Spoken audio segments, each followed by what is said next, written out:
네, 지난주를 잠깐 생각해보면 종말론적인 분위기 속에서 두려워하지 말라, 또 두려워하라, 이렇게 팽팽하게 줄다리기를 하던 이야기의 흐름이 있었습니다. 오늘은 바뀝니다.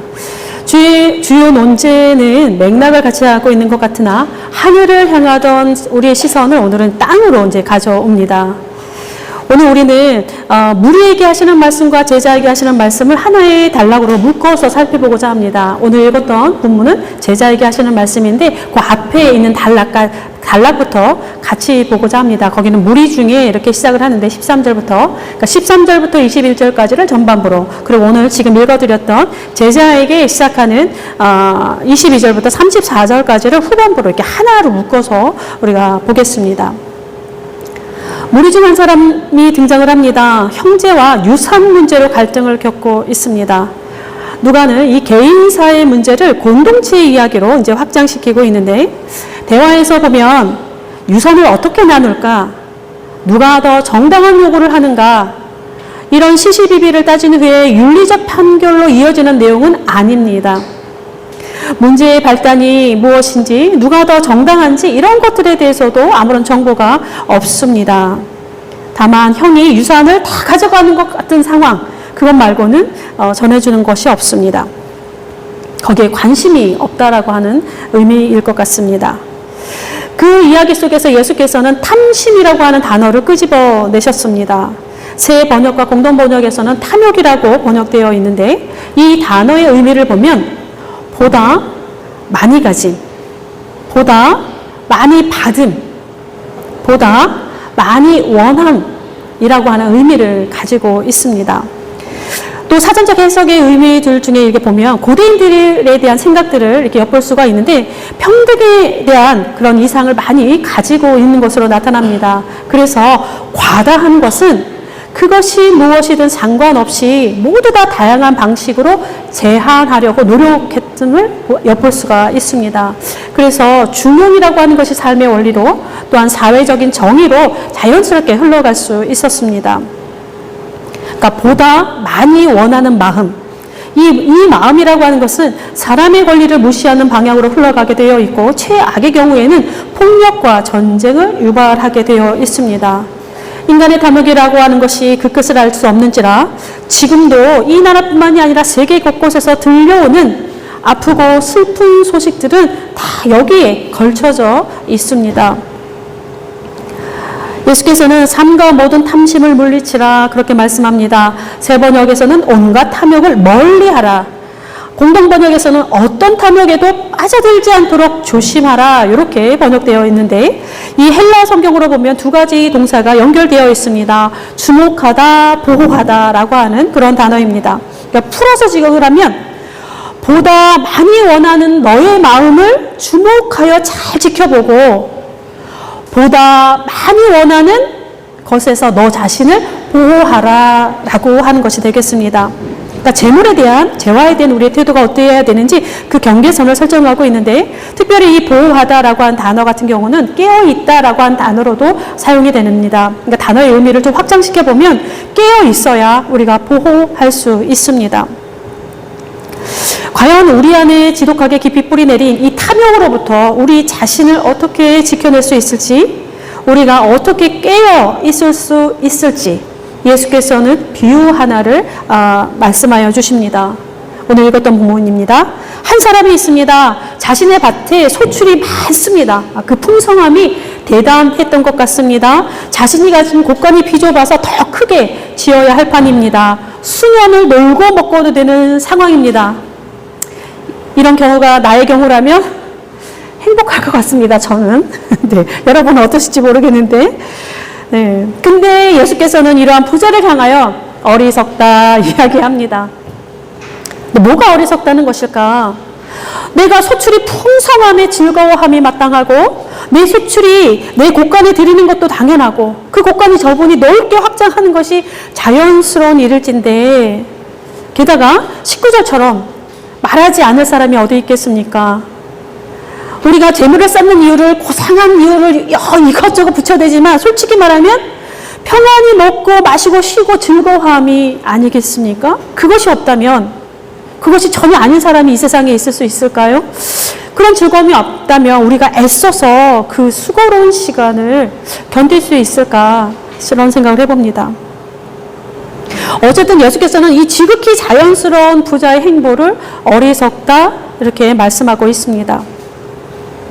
이 어리석다라고 한 단어, 또 헬라어를 보면 되게 재밌습니다.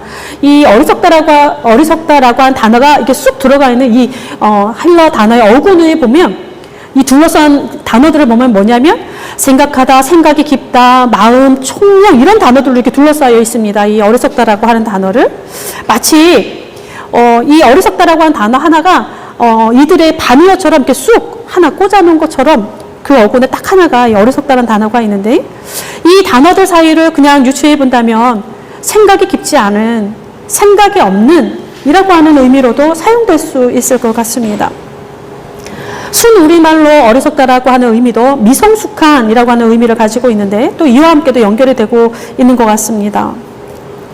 17절에 부자가 자신은 심중에 생각하였다 이런 표현이 있습니다.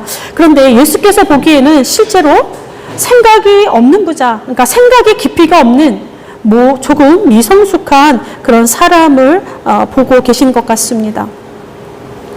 이 부자가 선한 사람인지 악한 사람인지 나오지 않습니다. 그것은 관심이 없습니다. 그런데 그가 하는 말들을 보면 그의 생각이 얼마나 얇은지, 얼마나 미성숙한지 드러나게 되어 있습니다. 17절부터 19절까지 부자의 독백을 가만히 들여다보십시오. 딱 한 가지에만 집중되어 있습니다. 그가 하는 생각이라는 것이 이 한 가지에 집중되고 있는데 그가 하는 생각의 유일한 것은 바로 나라고 하는 자신밖에 없습니다. 자신의 현재를 바라보며 자신의 미래를 계획하는 데 있어서 그 중심이 모두 나 한 사람밖에 없습니다. 그의 세상에는 하나님도 없고 이웃도 없습니다. 오직 일신의 안위와 번영에 길들여지고 성공에 집중되는 사람, 매우 이기적이고 철저하며 개인적인 현대인의 전형이 아닌가 생각이 듭니다. 그가 남을 해쳤다거나 남의 것을 빼앗다거나 아니면 혹은 값싼 노동력으로 착취를 했다거나 혹은 거짓으로 속여 재산을 불렸다거나 하는 그런 내용은 전혀 없습니다. 그런 것 같지는 않습니다. 그럼에도 예수께서는 그를 자신만에 집중된 그를 어리석다 이야기를 하고 있습니다. 그는 아마도 정당한 방법으로 자신의 일을 했을 것이고 수확을 했을 것입니다. 자신의 땀을 흘려 얻은 수확인데 그 수확을 자신을 위해 쓰겠다는 것뿐인데 그럼에도 불구하고 하나님의 일을 기쁘게 보시지 않는다라고 하는 것에 우리가 좀 생각해 보아야 할 지점이 아닌가 싶습니다. 어리석다, 생각이 없는 사람이다라고 분류되고 있습니다. 그 이어서 이유가 나오는데 어린 적은 자라 하시면서 기뻐하지 않는 가장 큰 이유는 이 생의 삶이 전부가 아니라는 데 있습니다. 또한 우리의 생명이라고 하는 것, 우리의 손에 있지 않다라고 하는 것을 먼저 밝혀주고 있습니다. 어느 누구도 내일이라고 하는 시간을 스스로 가질 수 있는 사람은 없습니다. 육체적으로도 물질적으로 철저히 대비한다 할지라도 내일 나에게 오늘과 같은 생명과 상황이 그대로 펼쳐질지 장담할 수 있는 사람은 아무도 없습니다. 그 내일은 사람의 손이 아니라 하나님의 손에서 우리가 부여받은 은혜에 있기 때문에 그렇습니다. 때문에 자신만을 위해 필요 이상의 것을 소유하려는 것, 그것은 하나님에 대하여 부여하지 못한 것이라 설명되고 있습니다. 찬송가 하나 읽어드리겠습니다. 독일 찬송가인데요. 나그네처럼 살리라. 자유롭게 알몸으로 빈손으로 많이 모으고 쌓고 거래하는 것은 우리의 발걸음을 무겁게 할 따름이니 많은 것을 바라는 자는 지고 가다 쓰러지리니 우리는 버리고 가리라. 작은 일에 만족하며 꼭 필요한 것만을 사용하리라. 게하르트 테르스테겐이라고 하는 사람이 지은 찬송가인데 제가 3년 전에 한번 인용했던 시입니다. 우리를 향해 이렇게 두드리는 것들이 참 많다라는 생각이 듭니다. 이 찬양을 읽고 있으면 그냥 저의 삶이 이렇게 착 스캔되는 것 같은 느낌이 드는데 오늘 단락을 마무리하는 34절, 너희 보물이 있는 곳에 너희 마음이 있다. 우리의 마음이 어디에 걸려 있는지 꼬집으면서 끝나고 있는데 이 찬양과 함께 우리가 살펴보면 좋겠다는 생각이 듭니다. 여기 보물이라고 한 단어가 나옵니다. 저축된 것이라고 하는 뜻입니다. 그러니까 창고, 저장소, 보배합이라고 하는 의미로도 사용이 되는데, 성공과 부가 주는 마음의 위로와 안정감이라고 하는 것은 하나님을 능가하는 것처럼 보여주기가 일쑤입니다. 그것이 유사품임을 우리가 잘 알면서도 쉽게 현혹되고 우리의 마음을 강력하게 사로잡기 때문에 예수께서도 하나님과 재물을 두 주인이라고 표현하셨고 동시에 섬길 수 없다 이렇게 언급을 하셨습니다. 아까 노래에서 많이 모으고 쌓고 거래하는 것이 우리의 발걸음을 무겁게 한다라고 했는데, 우리가 쌓아놓는 보물 창고의 크기만큼 우리의 발목을 사로잡는 것은 또 없을 것입니다. 살면서 무엇을 먹을까 무엇을 입을까에서 자유로운 사람은 아무도 없습니다. 게다가 미래라고 하는 것이 이 적당한 불안과 적당한 희망, 이 두 가지가 이렇게 함께 다가오기 때문에 우리는 항상 염려라고 하는 단어에 발을 한짝 이렇게 딱 걸쳐놓는 그런 삶을 살아갈 수밖에 없습니다. 우리가 쌓아놓는 이 보물이라고 하는 거, 이러한 염려들의 결정체가 아닌가 싶습니다. 우리가 읽었던 본문에서 염려라고 하는 단어가 굉장히 많이 나옵니다. 이 염려하다라고 하는 그 헬라어의 단어의 뜻은 관심을 갖다라고 하는 뜻입니다. 관심을 갖다인데, 어떤 것에 마음이 끌리는 것을 우리가 관심이라고 하는데, 이 어떤 것에 마음이 끌리게 되면 마음이 끌리니까 거기에 계속 생각이 머물게 되고 생각하고 명상하게 되니 갖고 싶어지는 것, 그것을 염려라고 하는 의미가 포함하고 있다는 사실입니다. 그러니까 갖고 싶어지니까 그것을 얻고자 하는 그 마음이 막 솟아나게 되고, 또 그럴싸한 명분과 함께 그것을 취하기 위해서 고군분투하게 되는 것이 우리의 삶인데, 이것을 성경은 염려라 그렇게 부르고 있습니다. 고대인들은 이 염려가 죽음으로서만 끝난다 그렇게 생각을 했습니다. 그러니까 내일에 대한 염려라고 하는 것은 우리의 힘으로는 결코 끝낼 수 없는 그러한 것이라는 것을 알려주고 있습니다. 예수께서는 염려에 묶인 우리의 시선을 다른 곳으로 옮기십니다. 우리가 쌓아둔 이 땅에서의 재화나 성공이 아니라 자연세계로, 우리가 아무 기여도 하지 않는 자연세계로 우리의 손을 잡아 이끄시는데, 우리의 복잡한 도심 속 일상이 아니라 하늘을 보고 땅을 보라면서 우리의 손을 잡아 이끌어 가시는 것 같습니다. 하늘과 땅 사이에 가득 채우고 있는 하나님의 피조물들을 보라 합니다. 심지어 부정하다고 여기는 까마귀는 부정한 동물로 인식이 되었습니다. 그 까마귀까지 하나님의 돌보심 아래 있으니 눈으로 보라 이렇게 이야기를 합니다. 그것들을 바라보면서 하나님의 임재하심을 경험하고 그 하나님의 나라, 하나님의 통치하시는 나라를 구하라 그렇게 권면하고 계십니다. 하나님의 나라, 하나님의 통치, 하나님의 다스리심을 구하고 그 안에서 우리의 불안한 미래를 나의 손으로 자주유지하려고 하는 것이 아니라 그분의 손에 의탁하면서 오늘을 살라 말씀하고 있습니다. 근데 가만 보면 예수께서는 우리에게 무욕을 독려하시고 무소유를 권장하시는 것만 같습니다. 정말 그러한가 질문하지 않을 수 없습니다. 물론 예수님께서 그리 사셨다라고 하는 것은 모르는 사람은 없습니다. 때때로 그리고 제자들에게 대놓고 그런 것들을 요구하시기도 했습니다. 누가는 이 부분을 특별히 강조하고 있는데, 이제 뒤에 14장, 18장 같은 곳에 보면 자기의 모든 소유를 버리지 아니하면 능히 내 제자가 되지 못하리라. 가진 것을 다 팔아 가난한 자들에게 나눠주라. 이런 말씀도 나옵니다. 그렇다면 우리는 우리를 위해 아무것도 가지면 안 되는가? 저축도 하지 말고 보험도 들지 말고 재산 증식을 위한 투자는 더더욱 해서도 안 되고, 여유가 생겼다 해서 더 넓은 평수, 더 좋은 아파트로 이사해서도 안 되고, 좋은 차로 업그레이드 하면 안 되는가? 모든 부와 소유를 혐오하면서 다 내다버릴 것으로 여겨야 되는가? 그런 말이 아니라고 하는 것은 여러분들이 잘 알고 계실 것 같습니다. 부 자체만으로는 사실 선하다 악하다 말하기 참 어렵습니다. 그런데 예수께서는, 그리고 누가는 특별히 자꾸 우리의 마음을 불편하게 하는 말들을 자꾸 강조하고 있습니다. 그런데 우리가 불편해야 합니다. 이런 말씀을 들을 때, 주의 말씀을 들을 때 우리의 마음이, 우리의 영혼이 불편해야 삽니다. 노래를 또 생각해 보겠습니다. 많은 것을 바라는 자는 지고 가다 쓰러지리니 라고 하는 가사가 있었습니다.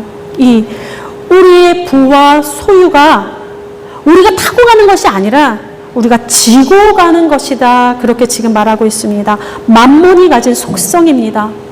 부라고 하는 것, 소유라고 하는 것은 결코 우리가 타고 갈 수 없습니다. 우리가 어깨에 짊어지고 가는 것입니다. 이게 필요 이상으로 많으면, 내 힘보다 더 많으면 반드시 쓰러질 수밖에 없다라고 하는 그런 통찰이 담겨져 있는 고백입니다.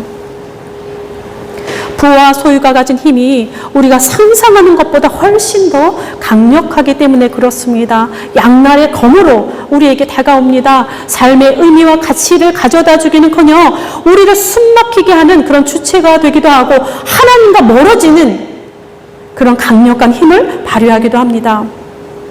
게다가 불을 쌓는 과정이라고 하는 것은 반드시 우리가 알지 못하는 착취가 동행하게 되어 있습니다. 거칠게 말해서 착취지, 이 착취는 우리에게 천사의 얼굴로 다가오기도 하고 합리적인 얼굴로 다가오기도 하고 경제의 논리에 따라 우리의 손을 잡기 때문에 깨닫지 못하는 것이 부지기수입니다. 우리는 이를 넉넉히 이길 재간이 없습니다. 누가는 다른 대안을 제시합니다. 온 세계를 창조하시고 돌보시는 하나님, 그 하나님의 나라를 기반으로 우리가 할 수 있는 일을 권면하고 있습니다. 바로 낡아지지 않는 배낭이라고 하는 단어가 나옵니다. 낡아지지 않는 배낭. 참 재미있죠. 끝에 가보면 있습니다. 세상의 모든 것은 낡아지는 것이 순리입니다. 우리조차도 낡아집니다.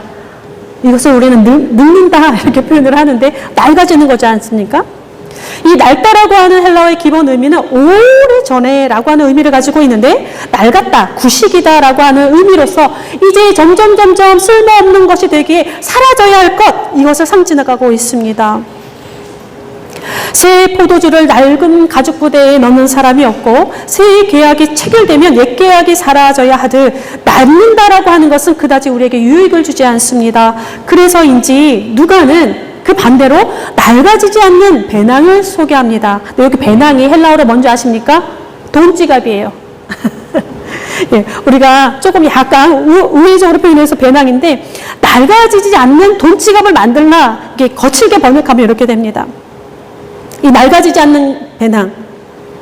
앞서서 얘기했던 비유나 그 부자와의 대화 속에서 보면 필요 이상의 것을 소유하고 움켜쥐려는 우리의 마음과 씨름하는 곳에서 바로 시작이 될 수 있습니다. 그래야 타인을 위해 우리의 소유를 아낌없이 팔아낼 수 있는 것이 그러한 배낭을 만들 수가 있습니다.